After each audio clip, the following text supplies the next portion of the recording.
아멘. 박수로 하나님께 감사합니다. 주보에 있는 말씀 같이 한 번만 읽겠습니다. 열왕기하 4장 17절부터 똑같이 시작. 열왕기하 4장 17절. 여인이 과연 잉태하여 한 해가 지나 이때쯤에 엘리사가 여인에게 말한 대로 아들을 낳았더라. 열왕기하 4장 35절. 엘리사가 내려서 집안에서 한번 이리저리 다니고 다시 아이 위에 올라 엎드리니 아이가 7번 재채기 하고 눈을 뜨는지라. 열왕기하 8장 6절. 왕이 그 여인에게 물으매 여인이 설명한지라. 왕이 그를 위하여 한 관리를 임명하여 이르되 속한 모든 것과 이 땅에서 떠날 때부터 이제까지 그의 밭의 소출을 다 돌려주라 하였더라. 요한복음 14장 27절. 평안을 너희에게 꽂히노니 곧 나의 평안을 너희에게 주노라. 내가 너희에게 주는 것은 세상이 주는 것 같지 아니하니라. 너희는 마음에 근심하지도 말고 두려워하지도 말라. 요한복음 15장 7절. 너희가 내 안에 거하고 내 말이 너희 안에 거하면 무엇이든지 원하는 대로 구하라. 그리하면 이루리라. 아멘. 우리 가까이 계신 분 서로 교제하십니다. 오늘도 참으로 좋은 날입니다. 오늘도 참으로 좋은 날입니다. 아멘. 한 번 더 잘 되고 있습니다. 잘 되고 있습니다. 아멘. 어제 탁현순 권사님, 최창수 집사님 아들 결혼식이 있어서 장로님 세 분과 함께 교인들 그리고 저도 가서 결혼식 축하하고 전 주례하고 왔습니다. 그런데 이렇게 주례를 하면서 예식장에서 관리하는 사람들이 주례하는 걸 조금 어색하게 하는 그 분위기가 감지되는 거예요. 그래서 이게 뭐지? 그랬더니 그 관리하는 사람들의 분위기가 요즘 결혼식에서 주례를 안 세우는 게 많은가 봐요. 주례를 서는 게 좀 더 어색한가 봐요. 관리하는 사람들이 볼 때는. 그래서 요즘에는 주례를 잘 세우지 않고 자기들끼리 그냥 뭐 노래 잘하는 사람도 불러오고 춤 잘 추는 사람도 불러다가 아주 흥겹게 결혼식을 파티로 그렇게 운영을 하나 봐요. 그런데 원래 이 주례는 일반적으로 있었던 게 아니고 교회에서만 있었어요. 교회에서만. 그래서 하나님의 사람들은 항상 그런 질서가 있지요. 낳고 결혼하고 아기 낳고 세상을 떠나는 이 모든 게 하나님과 연결이 돼 있어서 하나님이 은혜로 나 이 세상에 태어났고 또 은혜로 결혼하고 또 자녀를 낳고 또 세상을 떠나고 이런 순환에 하나님께 감사하고 하나님의 은혜로 이루어진다는 것을 고백하는 게, 그래서 주의 종을 초청해서 하나님께 감사도 하고 축복도 하는 예배로 이렇게 드려지거든요. 그런데 예수님 안 믿는 사람들도 전통 혼례식으로 하다가 예식장을 만들어서 이렇게 결혼식을 하는 거예요. 그렇게 하다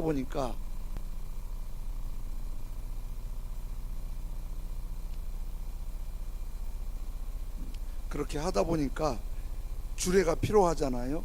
그래서 목사님이나 주의 종을 초청해서 결혼식을 하지 않고 이제 존경하는 사람, 유명한 사람들을 주례로 부탁을 하는 경향이 있었던 거예요. 이제 이게 조금 개방이 되다 보니까 주례가 이게 왜 하는지를 잘 모르는 거예요. 이 바쁜 결혼식에 괜히 와서 어른이 와서 잔소리하는 것 같은데 꼭 주례를 필요로 하냐. 그래서 주례를 없애고 자기들끼리 재미있는 파티로 결혼식을 하는 이런 흐름인 것 같아요. 근데 이런 것들이 성경적인 하나님의 가치와는 바르지 않은 모습이지요. 하나님 앞에서 하나님과 연결된, 하나님께 감사하고 하나님의 복을 받으며 사는 게 하나님의 사람들인데, 그런데 이런 흐름이 하나님과 관계를 끊는 거예요. 하나님과 관계를.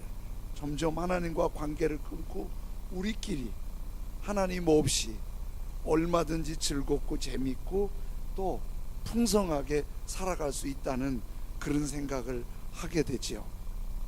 그런데 오늘 요한복음 14장, 15장, 16장 계속 이어지면서 예수님의 십자가 전 마지막 말씀인데, 예수님은 우리가 예수님과 우리 사이가 끊어지면 안 된다는 거예요. 마치 가지가 줄기에 붙어 있듯이 우리가 예수님과 끊임없이 붙어 있는 관계가 되줘야 한다는 거예요. 지난 주간에 요한복음 14장을 말씀드렸잖아요. 14장의 맨 마지막 절은 이렇게 마무리가 돼요. 일어나라, 여기를 떠나자 하시니라. 14장에서 말씀을 쭉 하시고 여기를 떠나자 그렇게 말씀하셨는데, 떠났다는 얘기가 15장에도 16장에도 17장에도 없어요. 15장 16장에도 계속 말씀하시고 17장에는 기도하세요. 그리고 18장에 들어가서 예수님이 이제 십자가 고난의 길을 가시는 거예요. 그런데 여기를 떠나자 하신 말씀이 18장 1절에서 연관이 되는 거예요. 예수께서 이 말씀을 하시고 제자들과 함께 기드론 시내 건너편으로 나가시니 그곳에 동산이 있는데 제자들과 함께 들어가시니라. 그러니까 제자들의 발을 씻으시고 제자들과 최후의 만찬을 하신 예수님께서 말씀을 가르치시다가 여기를 떠나자 하시고 18장에서 떠나셔서 동산으로 가셨는데, 기도하시러 겟세마네 동산에 올라가시고 기도하시고 예수님께서 체포되신 거예요. 그런데 14장은 이렇게 말씀하시잖아요. 마음에 근심하지 말라. 하나님을 믿고 예수님을 믿으면 예수님께서 보혜사 성령님을 허락하셔서 세상에서 줄 수도 없고 알 수도 없는 평안을 너희에게 주니까 두려워하지 말고 걱정하지 말라. 평안을 주셔서 근심 걱정 없이 평강으로 감사하며 살 수 있게 하신다는 거예요. 그러면 이 말씀하시고 여기를 떠나자 그럴 때 아직 떠나신 것 같지 않고 14장에 하신 말씀이 15장과 16장에서 계속 이어서 그것을 구체적으로 말씀하시고 있다는 걸 알게 되지요. 그런데 그 구체적인 말씀이 예수님이 주시는 보혜사 성령을 통해서 주시는 근심하지 않고 세상이 줄 수도 알 수도 없는 평안을 주시는데, 그 주시는 방법은 주님과의 연결을 통해서, 주님과 끊어지면 그게 끊어지고 주님께 붙어 있으면 그 은혜가 있다는 걸 말씀하시는 거예요. 이 코로나 바이러스는 우리 삶에 굉장히 많은 변화를 가져왔고, 지금 이제 걱정들은 이런 어려움이 여기서 끝나는 게 아니고 앞으로도 새로운 신종 바이러스들이 계속 사람의 삶을 힘들게 할 거다, 이런 걱정들을 하는데 그게 현실일 가능성도 배제할 수는 없는 상황이에요. 그런데 이것이 교회 생활에도 많은 영향을 끼친 거예요. 우리 기존의 교회 생활은 예배 시간 되면 예배 드리러 나오고, 주일에도 수요일에도 금요일에도 새벽에도 예배 드리러 나오고, 예배 가운데 주님과 연결의 고리가 돼서 주님과 붙어 있어서 주님이 주시는 은혜와 힘으로 세상을 살고 또 복되게 살고 소망을 갖고 사는데, 예배가 무너지면은 주님과의 관계도 무너진다는 생각으로 예배 잘 드리세요. 예배 빠지지 마세요. 수요일 금요일 새벽에도 나오세요. 예배 열심히 드리세요. 이것이 주님과 관계예요. 이렇게 했는데 요즘에는 그 말하기가 조심스러워진 거예요. 예배 나오세요. 그런데 저쪽에서 이렇게 말하는 거예요. 사실은 제가 감염자하고 가까이 있었어요. 뭐 이래 보면 나오란 말 못해요. 가능하면 나오지 마세요. 그래요. 또 제가 몸에 기저병이 있어요. 감염이 되면 위험해요. 그래도 나오세요. 이 말을 이제 할 수 있는 상황이 아니에요. 교회 안 나와도 더 이상 말할 수 있는 상황이 아닌 거예요. 그런데 이런 상황이 되는데 성경이나 교회 역사를 보면은 예배를 잘 드리는 게 하나님과의 관계가 항상 뜨거웠던 건 아니라는 것도 또 아는 거예요. 성경에도 교회 역사를 봐도 어떤 때는 예배를 한 번도 안 드리지만은 그 안은 가슴과 뜨거운 거예요. 가슴으로 하나님이 뜨거운 거예요. 범브란트 목사님 같은 분은 루마니아 출신인데 소련에 붙들려가서 건 10여 년 옥중 생활을 했는데 그 옥중 생활에서 하나님을 가까이 할 수 있는 예배가 하나도 없었지만은 얼마나 뜨거웠는지 몰라요. 뼈가 열몇 군데가 고문으로 부러졌어요.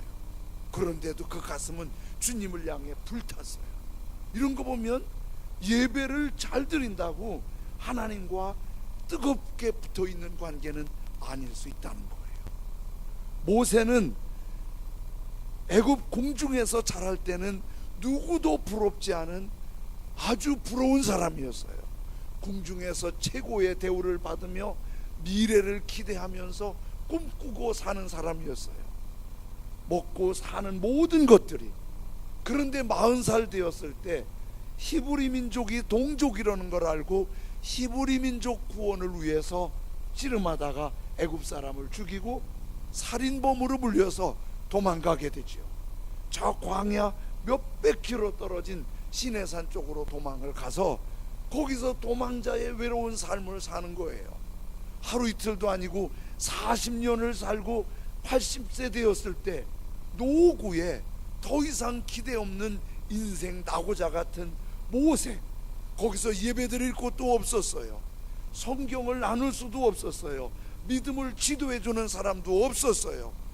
그런데 모세는 80세 된 어느 날 하나님을 만나요. 하나님을 만나면서 40세 때 그 뜨거웠던 비교할 수 없는 가슴에 불이 활활 타오르는 거예요. 그게 생기는 거예요. 그리고 80세에 상상할 수 없는 도전이 생기는데 그 당시에 막강한 권세가 있는 애굽의 바로 왕에게 민족 해방을 위해 싸울 생각이 드는 거예요. 하나님을 만나니까 하나님과 끊어지지 않고 하나님과 연결이 되니까 젊은 40대보다 궁중에서 최고의 대우를 받을 때보다 이 속에서 엄청난 도전이 일어나는 거예요. 이건 뭘 말하지요? 사람은 하나님과 끊어져서는 살 수 없고 하나님과 붙어 살아야 된다는 거예요. 이거를 요한복음 15장에서 14장에 이어서 사람은 하나님과 붙어 살아야 해요. 주님께 붙어 살아야 된다는 사실을 말씀해 주시는 거예요.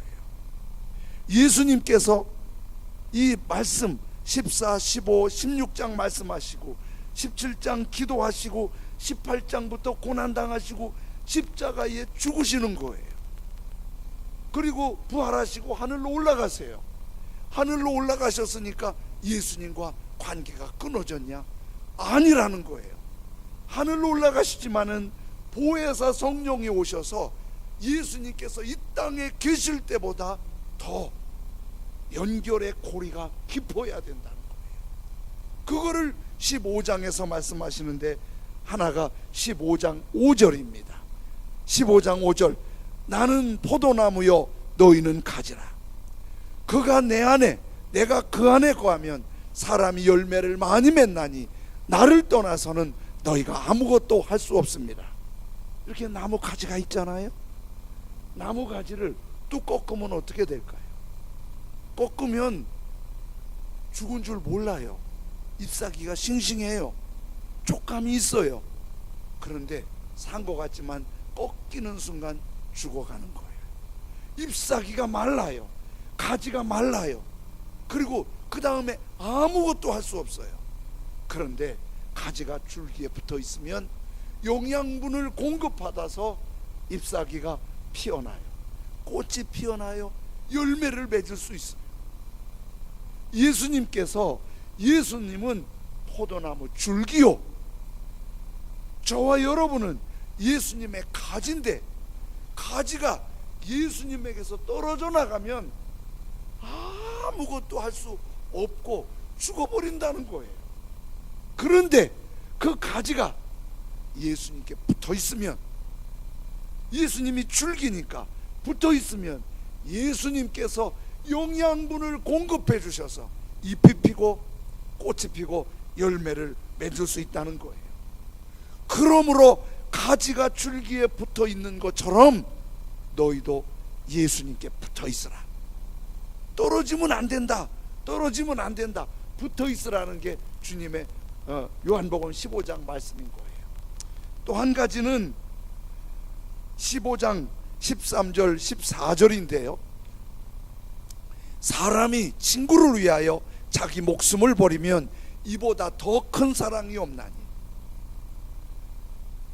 너희는 내가 명하는 대로 행하면 곧 나의 친구라. 예수님께서 너희는 내 친구라, 내 말씀대로 살면 내 친구처럼 아주 가깝게 있게 된다. 친구는 네 종류가 있대지요. 하나는 꽃과 같은 친구가 있대요. 예쁠 때는 예쁘다 좋다 하고 시들면 갖다 버리는 거. 좋을 때만 친구인 친구가 있대요. 두 번째는 저울과 같은 친구가 있대요. 요렇게 달아봐서 쓸만하면 붙잡고 쓸모없으면 버리고, 저울 같은 친구가 있대요. 세 번째는 산과 같은 친구가 있대요. 저 산은 여전히 그 자리에 있고 거기에 새며 짐승이며 벌레며 풀이며 나무며 자랄 수 있도록 쭉 안식처가 돼주는 그냥 편한 친구가, 산과 같은 친구가, 변함없는 친구가 있대요. 그리고 또 하나는 땅과 같은 친구가 있대요. 땅은 어떤 씨앗이든지 어떤 뿌리든지 내리기만 하면 살아나게 해요. 싹이 나고 꽃이 피고 생기를 주고 살리고 힘을 주는 거예요. 그런데 이런 땅과 같은 친구 옆에 있으면 힘이 나고 용기 나고 꿈이 생길 수 있겠지요. 그런데 여러분에게 그런 좋은 친구가 몇 명이나 될까요? 여러분 한번 마음으로 세보세요. 내가 힘들 때 나에게 달려올 수 있는 친구, 내가 힘들 때 내 마음을 다 털어놓고 같이 위로와 격려와 힘이 될 수 있는 그런 친구 몇 명이나 있으세요? 이혜인 시인은 자기 친구를 이렇게 시를 쓴 적이 있어요. 주변에 항상 친구들이 있다고 생각을 했는데 막상 가슴이 터질 것 같고 눈물이 쏟아질 것 같고 누군가를 만나고 싶을 때가 되니 선뜻 만나러 갈 사람이 없었다. 수첩에 적힌 이들과 전화번호를 읽어봐도 모두가 아니었다. 혼자 바람을 맞고 서 있는 세상, 거리를 걸으며 마음을 삭히고 뜨거운 커피 한 잔을 마시며 삶이란 이런 거구나 하고 외로웠다. 여러분, 우리 얘기하는 것 같지 않아요? 정말 나를 위해서 이런 친구 몇이나 있으세요? 한 분이 오토바이 타고 가다가 오토바이 사고를 내서 구치소에 수감되었어요. 수감됐는데 거기서 아무것도 할 수 없고 일도 다 스탑되고 힘드니까 그냥 왔다 하면서 자기 말 들어주고 풀어주고 해결해주는 분은 부인밖에 없다고. 자기가 부인을 무시했는데 여기 와 보니까 부인밖에 없다고. 부인이 너무 고맙다고. 친구 좀 좋은 친구 사귀었으면 좋겠는데 그런 친구 쉽지 않은 거예요. 제가 이렇게 보면서 제 손녀 셋째 호피가 이렇게 보니까 참 좋은 친구감이에요. 얘가 얼마나 섬기는 정신이 강한지 몰라요. 제 언니들이 물 떠와 그러면 아무 이유 없이 물 떠자고, 이거 좀 저기 갖다 놔 그러면 아무 이유 없이 갖다 놓고, 그렇게 언니들의 말을 잘 들어요. 그냥 왜 나한테 시켜? 나 싫어. 그러는 게 없어요. 애가 어떻게 그렇게 말을 잘 듣나 몰라요. 내가 더 어이없는 거는 어디 갈 때면 큰 가방 들잖아요. 언니들이 커도 꼭 호피가 들고 가요. 나 그거 참 이해가 안 가요. 큰 애들이 또 당연히 그러는 줄 알고 있고, 그 이제 초등학교 2학년짜리가 지가 耿耿거리고 이리 들고 다니면서 언니들은 그런 말을 안 하고 지가 그걸 들고 가는 거예요. 그래서 내가 지 엄마한테 얘기했죠. 야, 짐 좀 지 언니들이 들고 가게 해라. 왜 조그만 애가 저렇게 낑낑거리고 들고 가냐. 엄마도 그래. 언니들을 야단을 친대요. 니들이 들고 가라. 왜 동생한테 맡기니? 그러면 듣는 척하고 들고 가다가 얼마 가다 보면 동생이 또 들고 가고 있대. 내가 볼 때는 항상 동생이 들고 있는 거예요. 야, 쟤는 아주 섬김이 은사구나, 이런 생각이 들 만큼 애가 그래요. 그런데 애들 노는 거 보니까 걔라고 속이 없겠어요. 걔도 토라지고 속상하고 힘들 때가 있는 거예요. 그런데 학교에서도 그런데요. 제 엄마 얘기하면 학교에서도 같은 반에 장애자가 있으면 다른 애들은 쳐다보지 않는데 얘는 가서 걔 챙겨주고 어디 갈 때면 손잡고 다니고, 그러니까 선생님이 그렇게 고마워 안 되는 거예요. 우리 애들이 그렇게 좋은 친구 좀 만났으면 좋겠지요. 그렇게 기도하지요. 근데 그런 기도 해보셨어요? 우리 애들이 그런 좋은 친구가 되어주기를. 우리가 좋은 친구 만났으면 기도하지요. 좋은 친구 좀 있었으면 좋겠다고. 그런데 이런 기도 해보셨어요? 내가 좀 좋은 친구 돼주게 해주세요. 그런 기도 해보셨어요? 좋은 친구를 원하지만은 좋은 친구를 돼주기를, 자녀나 우리가 그렇게 돼주기를 별로 원하지 않는 게 우리들의 이기적인 속성이 살아있는 거예요. 그런데 여러분, 우리가 예수님께, 예수님 내 친구 좀 돼주세요. 예수님 내가 외로워요. 내가 슬퍼요. 제가 아파요. 지금 저에게 친구가 필요해요. 예수님 제 친구 좀 돼주세요. 우리가 그렇게 한 게 아니에요. 예수님께서 우리 보고 말씀하세요. 너희가 내 말대로 행하면 내가 너희에게 친구가 되어주는데, 무슨 친구? 친구를 위해 목숨을 버리는, 십자가에서 우리의 죄를 위해 죽어주시는 그런 친구. 저 이 말씀 묵상할 때 가슴이 뻑뻑하고 눈물이 핑 돌고 감사하더라고요. 주님이 나한테 그러는 거예요. 내가 내 친구가 돼줄게. 내가 내 친구가 돼줄게. 여러분, 친구 세보니까 몇 사람이나 있는 것 같은가요? 내가 내 친구 돼줄게. 힘들 때 언제든지 말해. 어려울 때 언제든지 말해. 내가 내 친구 돼줄게. 그런 친구 몇이나 있던가요? 우리 주님이 내가 너를 위해 죽어주는 친구가 돼줄게. 여기에 감동받은 찬송가 있잖아요. 죄짐 맡은 우리 구주, 어찌 좋은 친구인지, 어찌 좋은 친구인지. 근심 걱정 모든 괴로움 우리 주께 아뢰세. 주께 고함 없는 거로 복을 받지 못하네. 사람들이 어찌해서 아뢰일 줄을 모를까. 친구 되신 우리 예수님은 우리 인생에 큰 은혜와 힘과 도전이 되는 거예요. 사실은 코로나 때문에 우리가 힘든 게 아니에요. 경제가 힘들어서 힘든 게 아니에요. 남편이 나를 힘들게 하고 아내가 나를 힘들게 해서 힘든 게 아니에요. 아무리 좋은 사람이 내 곁에 있어도 내 마음이 힘들면 힘드는 거예요. 그 마음이 주님 안에서 평안이 되고 힘이 되고 충전이 될 수 있는 분은 우리 주님밖에 없어요. 내 마음을 쓰다듬어주고 치유해주고 회복시켜줄 분이 주님밖에 없는 거예요. 주님이 친구 돼주신다고 말씀하시잖아요.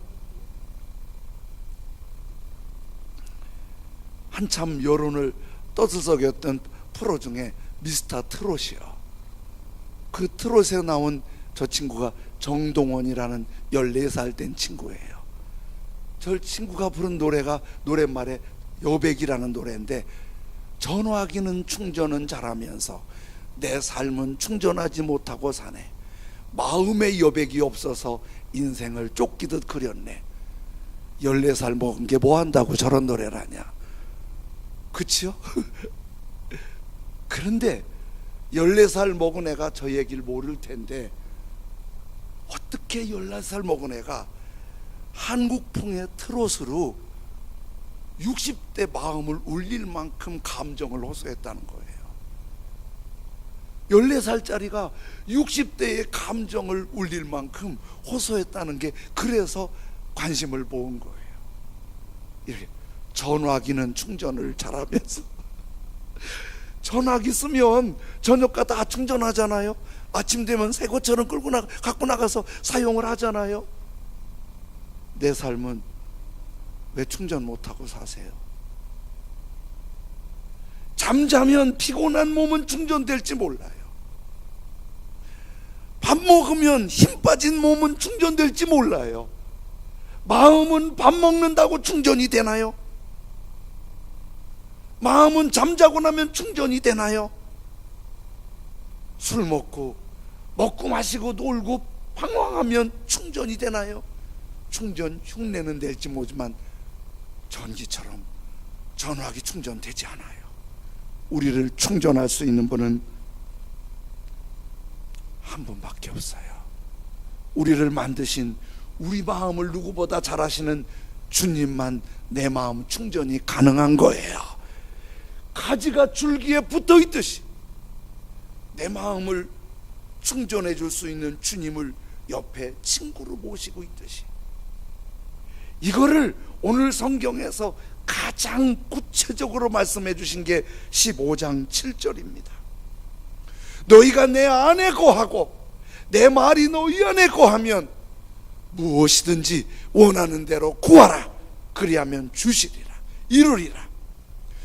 너희가, 저와 여러분이 예수님 안에 살고 예수님 말씀이 우리 안에 살면,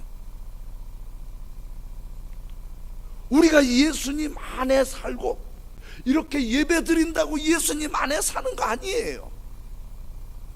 주님의 말씀이 내 안에서 움직여야 예수님 안에 사는 거예요. 우리 주님 안에 살고 있습니까? 주님 안에 살지 않으면서 주님 왜 이렇게 날 힘들게 하냐고, 주님 안에 살지 않으면서 주님 나만 이렇게 어려운 길을 가게 하시냐고 그러진 않으세요. 주님 안에, 주님의 말씀이 내 안에 사는 거예요. 1907년도에 조선 땅에 큰 부흥이 일어났는데, 그 조선 땅 부흥을 평양 대부흥운동이라고 불러요. 그 부흥운동이 우리 곽준호 장로님께서 어리셨을 때 좀 다니셨던 장대연 교회, 우리 장로님 다니실 때는 현이나 재나 언덕이니까 장대제 교회였다고 그러시더라고요. 그 교회에서 1907년도에 큰 부흥이 일어나요.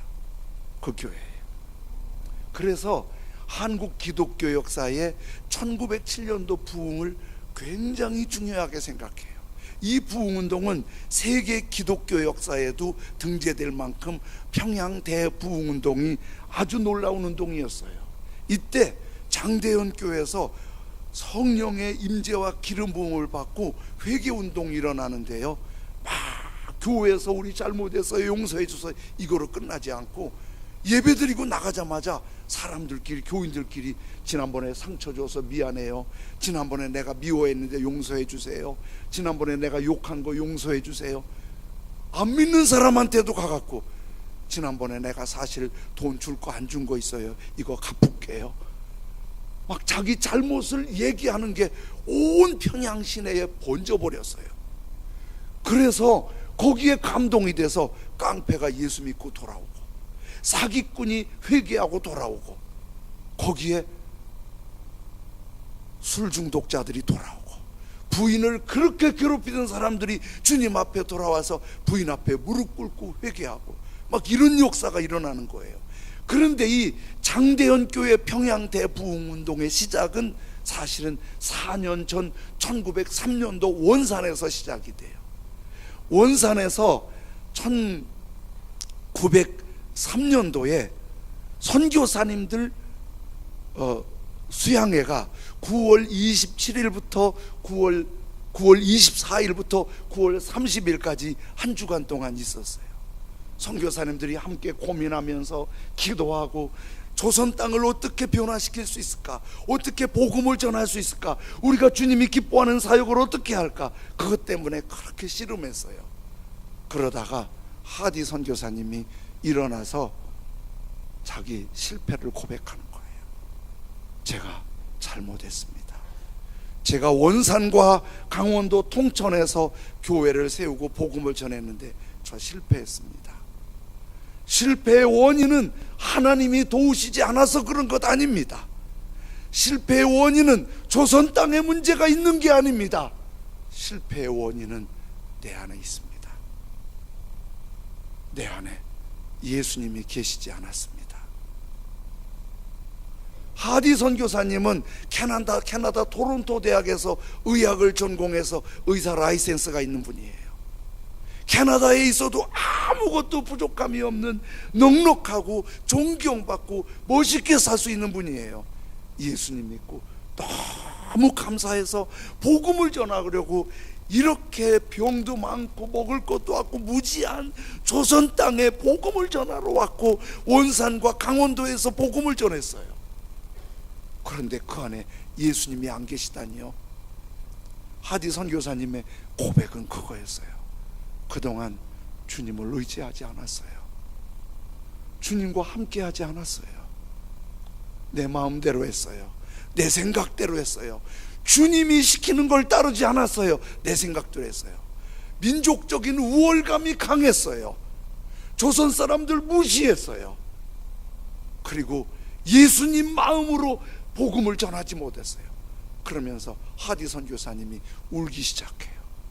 그 눈물이 선교사님들에게 자기들의 허물, 주님을 모시지 않은 걸 고백하기시면서 선교사님들이 회개의 눈물바다가 돼요. 그것이 번지면서 평양까지 번지고 복음의 운동이 시작이 되는 거예요. 여러분, 토론토의 의사가 조선 땅까지 복음 전하러 와서 예수님이 안 계시다니요. 여러분 안에 예수님이 계세요? 여러분 안에 예수님이 계세요? 이렇게 예배드리면 예수님 계신가요?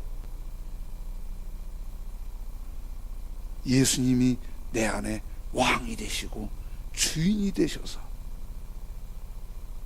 내가 예수님의 다스림을 받지 않는다면 예수님이 내 안에 계신 게 아니에요. 산책하다 보니까 나무가지가 부러졌어요. 부러졌는데 완전히 부러지지 않고 껍질만 간등간등 붙어 있어요. 거기에 영양분으로 부러진 가지에 잎사귀가 시들지 않고 있어요. 그 나무 언제까지 견디지요? 혹시 우리의 믿음이 주님이 내 안에 계시다고 하는데 교회에서 열심도 있어요, 사역도 해요, 섬기는 모양도 있어요. 그런데 하디 선교사님 같은 분이 주님이 내 안에 안 계시다는 거예요. 주님 따르지 않았다는 거예요. 열심인데 주님을 따르고 있어요. 주님 없이 내가 혼자 하고 있는 거예요. 어느 교회에서 선물로 액자에 예수님이 인자하게 웃으시며 보시는 그림을 하나씩 선물로 드렸대요. 목사님이 신방 가면서 보니까 그 그림을 집에 잘 보이는 방에다가 걸어놓은 거예요. 그래서 좋은 선물이다 생각을 했는데 몇 번 가보니까 없어졌어요. 어디 갔지? 그래서 몇 분한테 물어봤어요. 그 예수님 그림 어디 갔어요? 그랬더니 몇 분 이런 말 하는 거예요. 예수님 사진이 있으니까 불편해서 못 쓰겠어요. 부부싸움을 한바탕 하고 나니까 예수님 앞에 미안해서 볼 수가 없어요. 아주 너무 불편한 거예요. 밖에 나가서 다른 사람들하고 막 부딪히고 성질 내고 들어오면 예수님이 노려보면서도 그런 것 같아서 너무 불편해서 사진을 치운 사람들이 많다는 거예요. 여러분, 예수님 함께 하고 싶으세요? 예수님 내 안에 모시고 싶으세요? 예수님과 함께하는 요셉이 부럽고 예수님과 함께하는 다윗이 부러우세요? 그러면서 예수님이 불편하게 사세요? 우리가 지금 정말 주님의 사람인가요? 감사일기 쓰시나요? 감사일기 쓰는 것도 아주 불편하게 생각하시나요? 그것까지도 왜 이렇게 귀찮은 거 시키냐고? 하루에 1시간 이상 주님과 함께 하시나요? 그러면서 우리가 주님과 함께 하고 있습니까? 주님이 내 안에 계십니까? 주님이 누구십니까? 우리 말씀 예배 전에 예배 찬송을 드리면서 앞서서 예수 우리 왕이여 보좌로 여기 임하시라고 노래하면서 정말 주님이 내 안에 보좌로 계신가요? 제가 오늘 교회 올 때 짧지만 운전하고 왔어요. 운전하고 올 때 차는 내 마음대로예요. 내가 시동을 걸면 시동이 걸려요. 내가 한들을 트는 방향대로 차는 운전해서 온 거예요. 만일 차가 속도를 내면서 내가 운전하는 대로 안 간다면 어떻게 될까요? 여기 부딪히고 저기 부딪히고 다치고 깨지고 부서지고 난리가 나는 거예요. 우리의 운전자가 예수님이잖아요. 내 생의 운전자가 예수님이잖아요. 그런데 예수님이 운전자이신가요? 아니면 예수님 조용하세요. 예수님 자꾸 나 좀 귀찮게 하지 마세요. 내 인생 내가 갈게요. 내가 운전할게요. 그리고 예수님은 하인처럼 심부름꾼처럼 이때 좀 와서 도와줘요. 이거 좀 풀어줘요. 이거 해결해줘요. 그것도 예수님이 나와 함께 하시는 건가요? 너희가 내 안에 거하고 내 말이 너희 안에 거하면, 예수님의 말씀이 내 안에 계셔서 예수님이 나의 왕이 되시고 예수님이 나의 주님이 되셔서 내 인생을 운전하면은 그게 내가 불편한 것 같아도 그게 안전한 거예요. 그게 편안한 거예요.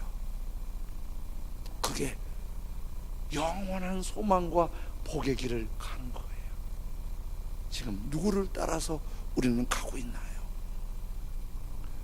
한신대 총장이었던 정태기 박사님이 미국에서 공부할 때 글을 하나 올렸더라고요. 어느 교회에 설교를 부탁해서 친구 목사님 교회 설교하러 갔는데 막 교회를 들어갔더니 한 40, 50대 되는 분이 막 모자를 뒤집어 쓰고 작업복을 입고 막 청소를 하고 정리를 하고 교회를 관리를 하더래요. 그러면서 목사님이 들어가니까 반갑게 인사하면서 맞이하다가 또 청소하고 그러더래요. 목사님이 참 주님 잘 섬기는 분이다 감동을 받고 들어가서 담임 목사님을 만나서, 목사님 참 교회 관리 집사님을 잘 두셨네요. 아주 저렇게 즐겁게 기쁘게 주님을 섬기니 저런 집사님이 어디 또 있겠어요. 정말 그 40, 50대 되는 집사님이, 관리 집사님이 훌륭한 분이네요. 그랬더니 담임 목사님이 그러더래요. 목사님, 그분이 40, 50대로 보이세요? 그분이 81세예요. 모자 쓰고 그러니까 잘 못 보였나 봐요. 그리고 그분이 관리 집사가 아니에요. 그분이 노벨 물리학상을 받은 바우서 박사예요. 40살에 예수님을 만났어요. 우리 교회 장로님까지 하셨는데 교회 장로님도 은퇴하셨고 그리고 공직에서 다 은퇴하셨어요. 그런데 자기 건강 되는 동안 주님 섬기겠다고. 누가 시키지도 않고 하자고도 않고 혼자서 41년째 연구생활할 때는 연구생활하고, 그런데 하는 게 누구와 비교하지도 않고 누구와 상관하지도 않고 자기 안에서 혼자 찬송하면서 누가 뭐라고 하든지 혼자 웃으면서 혼자 기뻐하면서 그렇게 주님 섬기는 걸 즐거워하는 거예요.